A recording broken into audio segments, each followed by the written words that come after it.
तो गाइस आज की महत्वपूर्ण अपडेट है मुख्य परीक्षा खत्म, प्रैक्टिकल की तिथि अब तक घोषित नहीं। आप सभी को मालूम है कि परीक्षाएं महाविद्यालय में चल रही थी, तो सारी या कह सकते हैं सेमेस्टर परीक्षाएं जो हैं वो समाप्त हो चुकी हैं और यहाँ पे प्रैक्टिकल की जो डेट्स हैं उसके रिगार्डिंग आज की अपडेट है, उसको हम देख लेते हैं विस्तार पूर्वक। तो यहाँ बात करी गई डॉक्टर भीमराव अम्बेडकर विश्वविद्यालय के सेल्फ फाइनेंस कॉलेज की मुख्य विषय की परीक्षा समाप्त हो चुकी हैं, कुछ विषय की परीक्षा शेष हैं। अब तक प्रयोगात्मक परीक्षा की तिथि घोषित नहीं हुई है। आगे देख लेते हैं। इसी के साथ आगे देखते हैं, बात करी गई प्रयोगात्मक परीक्षा के बिना परीक्षा फल फंस सकता है, जिससे विद्यालय के लिए परेशानी खड़ी हो सकती है। सेल्फ फाइनेंस कॉलेज और विश्वविद्यालय प्रशासन के बीच प्रयोगात्मक परीक्षा के परीक्षक और OTP के बारे में विवाद समाप्त नहीं हो रहा है। अब तक प्रयोगात्मक परीक्षा में दो परीक्षक तैनात होते रहे हैं, जिसमें एक बाहरी और दूसरा आंतरिक होता है। इस बार विश्वविद्यालय की तरफ से केवल बाहरी परीक्षक तैनात करने और एक OTP जारी करने का निर्णय लिया गया है। इसका सेल्फ फाइनेंस कॉलेज संचालक विरोध कर रहे हैं। इसके बाद पुरानी प्रक्रिया से प्रयोगात्मक परीक्षा कराने का दबाव किया गया है। इस पर भी सहमति नहीं है। सेल्फ फाइनेंस कॉलेज एसोसिएशन के अध्यक्ष कृपाल सिंह का कहना है कि प्रयोगात्मक परीक्षा के लिए एक OTP जारी किया जाएगा, जिससे परेशानी खड़ी ना हो। एसोसिएशन के मीडिया प्रवक्ता ब्रजेश शर्मा का कहना है कि 31 दिसंबर तक परीक्षा समाप्त हो जाएगी, जबकि परीक्षा के साथ प्रयोगात्मक परीक्षा होनी थी। विश्वविद्यालय की तरफ से आंतरिक परीक्षा भी तैनात किया जा रहा है, जो नियमों के खिलाफ है। कॉलेज संचालकों की बैठक बुलाई गई है। दूसरी ओर परीक्षा नियंत्रक डॉक्टर ओम प्रकाश का कहना है कि प्रयोगात्मक परीक्षा के बारे में निजी विश्वविद्यालय के संचालकों से वार्ता चल रही है। परीक्षा फल लेट नहीं होने दिया जाएगा। तो गाइस यहाँ पे जो मेनली इशू है वो इशू ये है कि जो प्राइवेट है या सेल्फ फाइनेंसेस कॉलेज हैं वो सभी के सभी कॉलेज चाह रहे हैं जो प्रयोगात्मक परीक्षा हो। ठीक है, इससे पहले क्या चलता था, प्रयोगात्मक परीक्षा में एक इंटरनल यानी कि उसी स्कूल का जो टीचर होता है, अध्यापक होता है, उसको रखा जाता था। एक टीचर आपका बाहर से आता था और सारी चीज़ें होती थी। इस बार क्या कर रही है यूनिवर्सिटी या विश्वविद्यालय, इस बार विश्वविद्यालय ने थोड़ा सा चीज़ों को चेंजेस किया, यानी कि दोनों के दोनों जो अध्यापक आएंगे, एग्जामिनर आएंगे, वो बाहर से ही आएंगे। इसी के साथ ही साथ एक OTP जारी होगा। जब तक वो OTP आपके यूनिवर्सिटी जाएगा, वहाँ से जब वो OTP पड़ेगा तब जाके वो चीज़ कन्फर्म हो पाएगी कि हाँ सारी चीज़ें सही है, विधिवत रूप से सारी चीज़ें काम हुई हैं।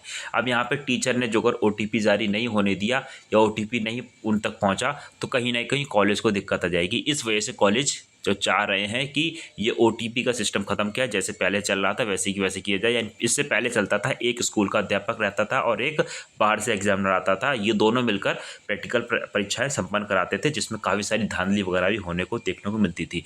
इसी के साथ कह सकते हैं कि एक एग्जामिनर आता था तो कह सकते हैं कि एक एग्जामिनर में कम खर्चा होता था।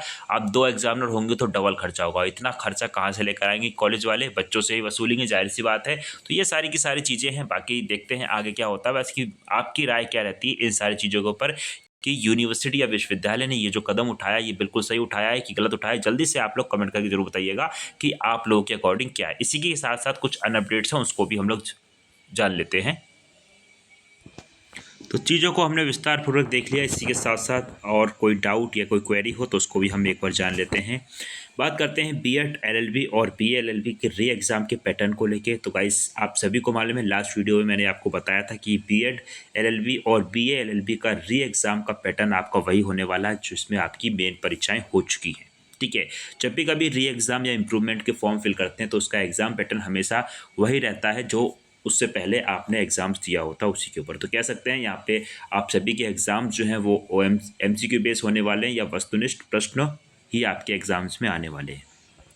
प्रयोगात्मक परीक्षाओं को लेकर सेल्फ फाइनेंस कॉलेज में काफ़ी सारे विवाद चल रहे हैं। अब देखते हैं आगे क्या रहने वाला है सारी की सारी चीज़ों को लेकर। लेकिन 31 दिसंबर तक रिजल्ट या कह रहे हैं प्रैक्टिकल के मार्क्स जो हैं वो यूनिवर्सिटी ने मांगा है। अदरवाइज़ उसकी जो इससे ज़्यादा डिले करते हैं सेल्फ फाइनेंस कॉलेज, तो कहीं ना कहीं उनको कॉलेजेस को जुर्माना भरना पड़ेगा। देखते हैं क्या होता है आगे। इसी के साथ साथ B.Ed first year second year के री एग्ज़ाम जो है वो जनवरी में ही गाइस शेड्यूल्ड हो रहे हैं। तो आप सभी से हर वीडियो में मैं आप सभी को बता रहा हूँ कि आपके एग्ज़ाम जो है वो कहीं ना कहीं जनवरी में ही हो जाएंगे, चाहे मिड में हो जाएं या लास्ट तक हो जाएं, क्योंकि टाइम बिल्कुल नहीं है। क्योंकि आप सभी को मालूम है कि आपका जो कुंभ चलने वाला है उसके रिगार्डिंग भी काफ़ी सारी चीज़ें हैं, तो उन सारी चीज़ों को देख के चलना पड़ता है। तो यहाँ पे मोस्ट प्रोबेबली आपके एग्ज़ाम जो है वो जनवरी में ही आपको हो जाएंगे। अदरवाइज़ इससे जो डिले करती है यूनिवर्सिटी तो एग्ज़ाम्स बहुत डिले हो जाएंगे और फाइनली उनका सेशन भी काफ़ी डिले हो जाएगा। तो अपनी प्रिपरेशन बिल्कुल ज़ोरों शोरों से रखिएगा। बाकी प्रिपरेशन में कोई डाउट, कोई क्वेरी हो तो नीचे दिए गए नंबर पे आप कांटेक्ट कर सकते हैं। और अभी तक आप लोगों ने अपना परीक्षा क्लासेस ऑफिशियली ऐप डाउनलोड नहीं किया तो जल्दी से ये ऐप डाउनलोड करिए। वहाँ पे फ्री कंटेंट आपको अवेलेबल है, फ्री टेस्ट सीरीज भी आपको अवेलेबल है। बाकी आपको नीड है तो आप पेड बैच भी ले सकते हैं। ऑफिशियली आप अपने परीक्षा क्लासेस ऐप को डाउनलोड कर सकते हैं। प्ले स्टोर पर जाके सिंपल सा आपका परीक्षा क्लासेस सर्च करना है और ऑटोमेटिक आपका ऐप वहाँ पे मिल जाएगा। अदरवाइज लिंक में इसका डिस्क्रिप्शन भी आपको अवेलेबल है। बीए, एलएलबी और एलएलबी के री एग्ज़ाम भी गाइस जनवरी में ही शेड्यूल्ड है। तो ध्यान रखिएगा, अपनी प्रिपरेशन ज़ोरों शोरों से करिए, क्योंकि ये लास्ट मौका है आपका। यहाँ पे जो अगर आपकी कुछ भी दिक्कतें होती हैं तो ध्यान रखिएगा आपका पूरा साल जाएगा। पहली बात, जो टाइम जाता है वो कहीं वापस नहीं आता है। सबसे इम्पोर्टेंट हमारा टाइम है, जिसे कहा जाता है टाइम इज़ मनी। तो अपने टाइम का सही सदुपयोग करिए। अभी भी टाइम है, अभी से लग जाएंगे तो भी आप आराम से अपना री या बैक या इम्प्रूवमेंट क्लियर कर सकते हैं आराम से, ठीक है। तो यहाँ पे आपका साल बच जाएगा, देन आपका टाइम बच जाएगा, देन आपकी फ़ीस बच जाएगी। 3 से 4 चीज़ें आपको यहाँ पे बच जाएंगी। ओके, चलिए फिर आगे बढ़ते हैं। उम्मीद करता हूँ आप सभी को वीडियो पसंद आई हो। वीडियो पसंद आई हो तो वीडियो को लाइक कर दीजिएगा और चैनल पर फर्स्ट टाइम विजिट कर रहे हैं चैनल को सब्सक्राइब करके बेल आइकन को हिट कर सकते हैं, ताकि इस तरीके से अपडेट आपको टाइम मिलती रहे। और जितने भी कैंडिडेट्स हैं जिनका बीएड कंप्लीट होने वाला है या फाइनल ईयर में है या हो चुका है, बीएड के बाद में क्या करना है तो नीचे दिए गए नंबर पे आप कांटेक्ट कर सकते हैं।